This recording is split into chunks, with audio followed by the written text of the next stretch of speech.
Janji,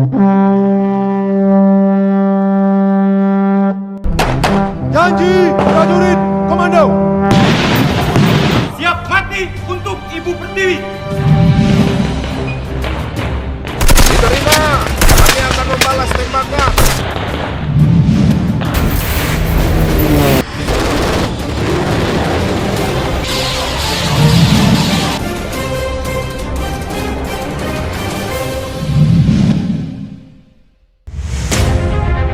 Andika Perkasa soal penanganan KKP Papua bukan tidak mau serbu, harus akurat.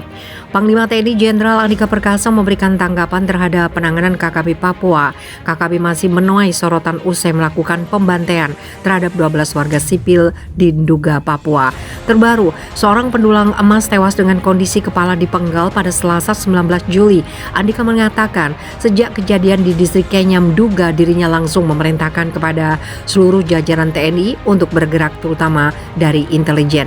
Nah, sejak awal kejadian saya mendapat laporan itu, sudah sebetulnya saya menugaskan untuk seluruh jajaran TNI yang ada di Kenyam dan Nduga segera mengumpulkan intelijen, kata Andika. Kita di lapangan sudah bekerja sama dengan Polri. Mereka juga punya satgas namanya Damai Karten. Kita menggunakan semua cara untuk mengumpulkan intelijen itu, baik yang sifatnya teknologi maupun yang sifatnya non-teknologi. XKSAD ini menjelaskan sejauh ini TNI hanya bisa mengumpulkan tentang kelompok yang bertanggung jawab terhadap penyerangan. Menurutnya, kelompok di Kenyam adalah kelompoknya AT. Kalau yang di Pegunungan Bintang yang terakhir kemarin hari Selasa itu kelompoknya MK. Tapi kita akan terus mencari, jelas dia. Andika menekankan penanganan KKB tidak bisa dilakukan sembarangan, termasuk soal untuk melakukan serangan balik, karena banyak hal yang harus dipertimbangkan secara matang. Jadi sebetulnya bukan saja soal serbu, tapi kita harus presis, akurat, itu yang lebih penting. Kita harus tahu dulu pelaku-pelaku, kemudian setelah tahu bagaimana apabila memang dalam jangkauan dan pengawasan kita keberadaannya maksudnya, maka prosedur itu akan kita ikuti, kata Andika. Jadi terus terang, bukan hanya kita mau atau tidak kemudian menyerbu, tetapi yang lebih penting kita tidak boleh salah tangkap, tidak boleh salah, apalagi salah dalam melumpuhkan. Kita harus akurat, akuntabel, tutup dia.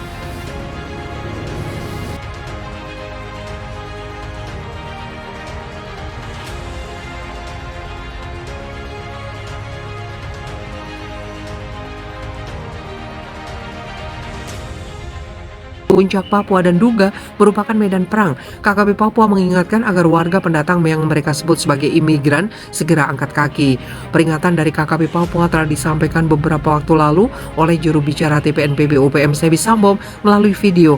Meski sudah lama, video itu kembali disebarkan bertepatan dengan insiden pembantaian warga sipil oleh KKP Papua di Kampung Nagolait, Distrik Kenyam, Kabupaten Nduga.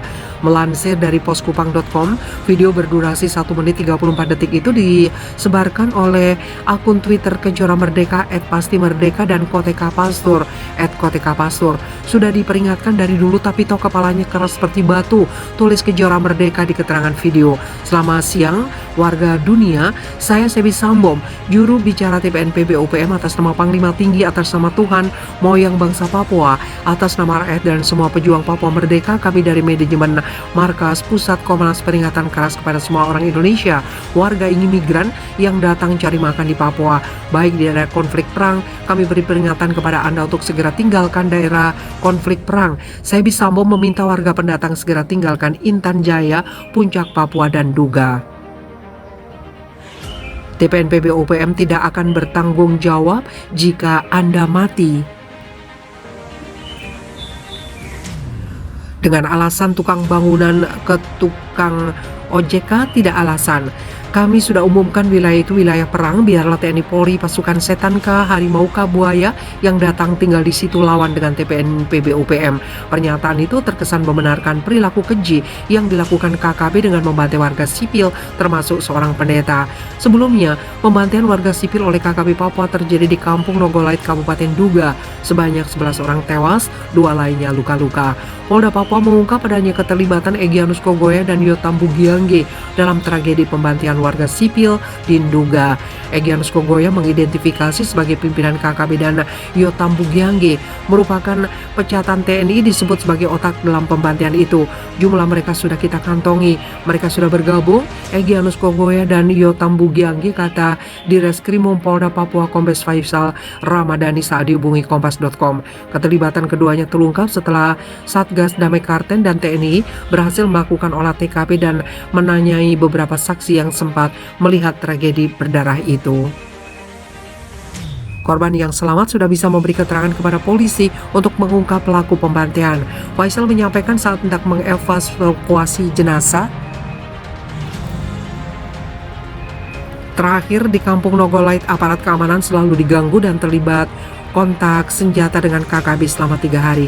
Kita diganggu terus mereka berdua. Egyanus Kogoya dan Yotam Bugiangge memang terlihat. Sebagai informasi, Yotam Bugiangge merupakan pecatan TNI yang kabur dari kesatuannya sejak 21 Desember 2021. Saat kabur, Yotam Bugiangge berpangkat Prada membawa satu pucuk senjata api SS2V1 tanpa amunisi. Melansir Foto-Kita.id, foto Yotam Bugiangge yang kabur sambil membawa senjata sudah tersebar di media sosial melalui laman Fakepage Papua Merdeka. Pengelola saluran komunikasi pihak yang ingin berpisah dari NKRI itu membagikan foto Yotam. Mereka memberikan keterangan oknum prajurit TNI di Papua kabur bawa senjata serbu mematikan. Pelurunya standar NATO Satuan Batalion 756 Wimane Sili dibuat geger dengan kaburnya seorang oknum prajurit Prada Yotam Bugiangge yang bertugas di Kompi Senapan C Senggiwaris Arso perbatasan negara Papua Nugini. Sebagai informasi, senjata SS2V1 merupakan buatan PT Pindad. Sebagai produsen senapan serbu SS2V1 disebutkan, senapan mematikan memiliki peluru kaliber standar NATO 5,56 mm.